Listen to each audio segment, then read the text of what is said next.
Dan hebatnya di perempuan Islam, hebatnya menjadi perempuan Islam, dengar Bu, dosanya suami dia tidak tanggung istri.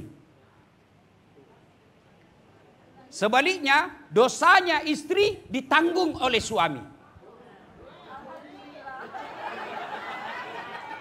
Jadi kalau ada perempuan nanti di akhirat, ketika belum bergerak kakinya diadili, ada 4 laki-laki yang harus tanggung jawab terhadap perempuan itu. Siapa? Yang pertama bapaknya, yang kedua saudara laki-lakinya, yang ketiga suaminya, yang keempat anak laki-lakinya. Ketika ada perempuan wafat dan dia tidak baik agamanya, ditanya, mana bapaknya ini? Saya sudah didik anak saya itu. Dari kecil saya didik sampai menikah. Setelah ijab kabul, bapak tahu namanya ijab kabul. Ijab penyerahan, kabul serah terima. Itu ijab kabul. Ketika bapak sudah saya terima nikahnya ini bin ini dengan mahar, itu berarti tanggung jawab bapaknya ibu pindah ke tanggung jawab suami. Saya sudah didik anak saya, itu suaminya tuh yang tidak beres. Maka dicari suaminya, mana suaminya nih? Oh ini, oh kau rupanya pantas istrimu gini, kau tidak pernah hadir berjamaah di masjid. Pantas istrimu gini, kau terlalu sibuk cari uang, tidak pernah kau ajar anak istrimu. Pantas istrimu tidak sholat, kau sendiri tidak sholat. Maka jangan pernah menghina suami. Karena suami dia tanggung istrinya dunia, juga dia tanggung istrinya di akhirat. Gue pikir gampang jadi suami. Hah? Malu itu suamimu kalau kau pulang lebaran tidak pakai baju baru. Kalau perlu suami tidak usah pakai emas, yang penting istrinya pakai emas. Iya. Mana pernah ibu pikirkan suami pakai emas? Enggak, paling istri. Maka jangan suka ngomel. Ngomel aja kerjanya. Sudah suka ngomel, malas masak. Suaminya mau makan, dia bilang go food. Ibu-ibu. Perempuan dulu bu, gampang masuk surga. Kenapa bu gampang masuk surga? Perempuan dulu tidak punya WhatsApp. Apa itu WhatsApp potensi masuk neraka? Iya, kenapa? Dia pakai gosip grup. Satu di Surabaya, satu di Madura, satu di Jakarta. Yang dia gosip temannya yang pergi umroh. Itu di grup tuh dia tidak ketemu. Kalau dulu mau gosip mesti ketemu pak. Kalau dulu itu perempuan hampir tidak pernah keluar rumah. Begitu selesai nikah fokus ngurus anak dan istrinya, suaminya.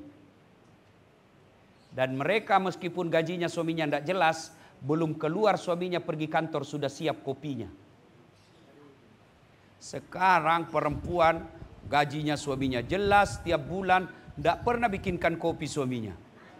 Mana buktinya? Coba lihat pagi-pagi warung kopi penuh. So inilah semua suami yang tidak dibikinkan kopi. Boleh enggak suami? Boleh enggak istri enggak masak? Boleh, tapi tidak ada pahalamu. Ayo, sekarang semua GoFood. Kalau semua GoFood, dari mana dapat ibu pahala? Bukankah ke pasar pahala? Bukankah melangkah pahala? Bukankah membawa barang pahala? Bukankah berjemur ketika kita mau ngurus suami pahala? Ibadah 24 jam bagi suami istri adalah rumah tangga. Tidak ada susahnya Allah wafatkan Nabi dalam keadaan sholat. Tidak ada susahnya Allah wafatkan Nabi dalam keadaan tahajud. Tidak ada susahnya Allah wafatkan dalam keadaan tawaf. Tapi Rasulullah tidak dalam sholat. Tidak dalam keadaan puasa. Tidak dalam keadaan tawaf. Tapi di pangkuan istrinya. Itu berarti pahala potensi kita masuk surga rumah tangga. Maka ibu-ibu lepas pengajian ini, ayo kembali evaluasi bakti kepada suami. Kalau perlu sebentar minta maaf. Kalau gitu ibu kembali dan mau minta maaf, setan hasut. Tidak usah, makin beras kepala itu, makin besar kepala itu suamimu. Jangan ketawa, saya serius ini. Setan yang masuk. Ya, dah, 3. Bapak ibu saudara-saudara sekalian. Bapak-bapak mau punya seperti Khadijah? Mau? Pertanyaan sudah bapak, sudahkah bapak seperti Muhammad sallallahu alaihi wasallam? Ini yang jadi masalah. Mau seperti Khadijah tapi dia seperti Firaun. Pak, Masya Allah. Rasul itu Pak, tidak ada satupun nama istrinya dipanggil. Tidak pernah beliau panggil Khadijah sini, Aisyah sini. Tidak, beliau panggil khusus panggilan kasih sayang. Masya Allah. Nabi begitu romantisnya kepada istrinya, mandi junubnya pun bersama istrinya. Saya waktu pengantin baru Bu, mandi junub sama istri saya. Waduh, setelah saya punya anak dipanggil lagi, ayo Ustadz mandi junub. Geli ah. Tapi Rasul sampai usia beliau senja masih mandi junub dengan istri beliau. Coba baca Barasanji. Coba baca kitab Barasanji. Situ dijelaskan Nabi Muhammad beliau sendiri yang jahit bajunya. Alaina mato tepengi wajunna. Alaina mato pacingi onratin rona. Beliau yang bersihkan tempat tidurnya. Beliau yang siapkan sarapannya. Itu Nabi Pak. Nabi Pak. Kekasih Allah. Dia yang jahit bajunya. Kita pegawai honor. Sudah hargai saya. Pret. Ya. Oh Masya Allah. Rasul istrinya tidak pernah satupun mengatakan saya menyesal menikah sama kaum Muhammad. Kita satu aja bini kita menderita lahir batin. Tanya, istri saya cerewet, salahnya bapak. Iya. Kenapa perempuan cerewet suka ngomel? Kata Nabi, perempuan suka ngomel karena dua perkara. Satu, tidak pernah kau puji. Ya toh Ibu? Oh kita kalau sama istri tetangga, piye kabare Mbak? Nggih Mas, api-api. Sama tetangga, sama bininya ya. Padahal bininya yang dia peluk. Iya, Ibu. Makanya untuk memuji istri, Islam membenarkan 3 bohong yang boleh dan tidak berdosa bahkan dapat pahala. Satu diantaranya bohongnya seorang suami untuk menyenangkan istrinya. Boleh bohong. Dan hebatnya itu pujian, biar istrimu tahu kau bohongi, dia tetap senang. Tambah cantik kau sayang. Meskipun dia tahu kita bohong, dia tetap ketawa. Ya toh Bu? Iya, maka puji. Puji istri, sanjung dia. Kita dikasih makanan. Mau tahu perempuan paling marah kalau tidak dicicipi makanannya. Makanya Nabi, seapapun makanan yang diberikan istri beliau, beliau santap. Pulang maulid ini, yuk muliakan istri. Bapak pernah sakiti istri, apa boleh buat? Istri itu Pak ahli sejarah. 1 kali sampean salah sampai mati dikenangnya. 1, puji. Yang kedua, perempuan sebab dia suka ngomel karena suaminya tidak pernah kasih hadiah. Nah, dengerin. Maka kasih hadiah. Pulang kantor hadiah, sehingga belikan nasi kuning. Itu hadiah. Ibu juga kalau dikasih hadiah jangan ngomel. Apaan nasi kuning? Emang saya tidak tahu bikin. Ini juga tidak tahu dipuji. Ya Bu? Pak.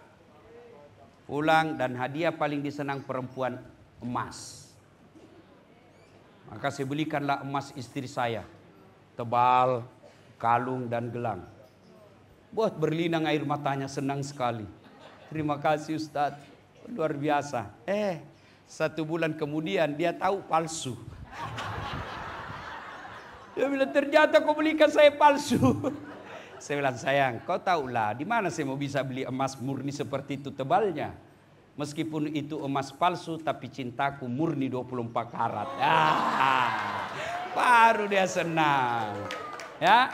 Nah, 4. Kalau cinta kepada Nabi, ayo mari kita cintai sunnah-sunnahnya. Mohon maaf Ibu. Ibu sunnah yang mendesak kita lakukan. Bu, sholat hajat. Ya. Untuk hajat doa kita untuk anak cucu. Alhamdulillah ibu-ibu rajin majelis taklim. Anak kita sekarang kita tidak tahu siapa yang rusak. Bisa jadi handphonenya yang rusak. bisa lagi pergaulannya, dan tidak mungkin kita bisa jaga 24 jam. Maka ibu bangun sholat hajat, doakan anak. Tidak mesti bahasa Arab niatnya. Tidak mesti banyak. 2 rakaat cukup. Yang kedua, sholat duha. Ibu-ibu mau bantu suami cari nafkah? Sholat duha. Semua sudah pekerjaan selesai. Anak sudah pada pergi kerja. Dapur sudah bersih. Jam 9, ayo ambil sholat duha. Ibu saya, Bu, sejak tahu namanya sholat duha, biasa saya coba-coba tes lagi, jam 9 saya telepon. Oh, agak tapi gau mak. Kenapa kak pura diona melok kayak mas sampajak duha. Saya tanya apa bikin mak? Saya baru mandi mau sholat duha, dan tiap hari. Dan hebatnya doa bukan untuk dirinya tuh ibu. Siapa dia doakan? Ya Allah, lindungi anak saya dalam dakwah, pelihara lisannya, murahkan rezekinya. Otomatis anaknya dapat rezeki, ibunya dapat juga. Maka ibu tidak usah doa, ya Allah berikan saya mobil, ya Allah berikan saya ruko. Enggak, ya Allah tambahkan rezeki anak saya supaya ada berbagi untuk saya. Doakan. Karena doa paling mustajab untuk anak dari bibir ibunya. Maka ibu kalau mau bantu anak cari nafkah, sholat duha. Yang ketiga, sholat sunnahnya apa? Ketiga. Ayo ibu, mulai biasakan sholat taubat. Bapak-bapak sudah 60 tahun ke atas. Ayo biasakan sholat taubat. Sholli sunnatal taubat rakataini lillahi ta'ala. Saya niat sholat taubat, sunnah hukumnya bagi saya lillahi ta'ala. Allahu Akbar. Itu juga tidak hafal, pakai bahasa Indonesia. Saya niat sholat taubat 2 rakaat, sunnah hukumnya bagi saya lillahi ta'ala. Allahu Akbar. Itu pun bapak tidak tahu, ambil jalan pintas berdiri tegak. Tuhan, sholat taubat ya. Allahu Akbar. Boleh, boleh. 2 rakaat berikutnya ulang lagi. Tuhan, masih seperti yang tadi. Allahu Akbar. Boleh. Sudah itu bapak taubat. Ya Allah, ampuni dosaku. Saya hilap, saya keliru. Ya Allah, ampuni saya. Tapi yang lebih penting, berikan saya kemampuan tidak mengulangnya. Rabbana la tuzigh qulubana ba'da idh hadaitana wa hab lana min ladunka rahmah. Ibu bapak saudara-saudara sekalian, banyak yang ingin kita contoh kehidupan Rasul, tapi kalau dibahas semua di sini tidak cukup waktu. Ibu-ibu punya handphone? Bapak-bapak punya handphone? Ada WhatsApp? Ada. Di aplikasi WhatsApp itu ada namanya aplikasi Meta. Ada ya? Ada ya? Ibu tulis, ketik, pencet itu Meta, keluar ruang ketik. Maka ibu ketik, bagaimana Rasulullah makan. Keluar semua itu. Sekarang hanya orang malas yang tidak bisa belajar agama. Semua ada. Apalagi ada lagi lebih hebat bu, namanya Chat GPT. Semua dia tahu. Tanya apa saja dia tahu. Di mana ada saat lahir. Hai, saya kasih informasi, dia jelaskan semua. Apakah ini cukup? Tambah lagi, dia jelaskan lagi. Berapa istrinya ada saat latih, dia tahu semua itu. Ya, nah untuk melengkapi acara kita ini, balik nanti, ayo kita kembali pelajari sisi kehidupan Nabi. Mudah-mudahan setelah kita tahu, kita coba mengamalkan dalam kehidupan sehari-hari.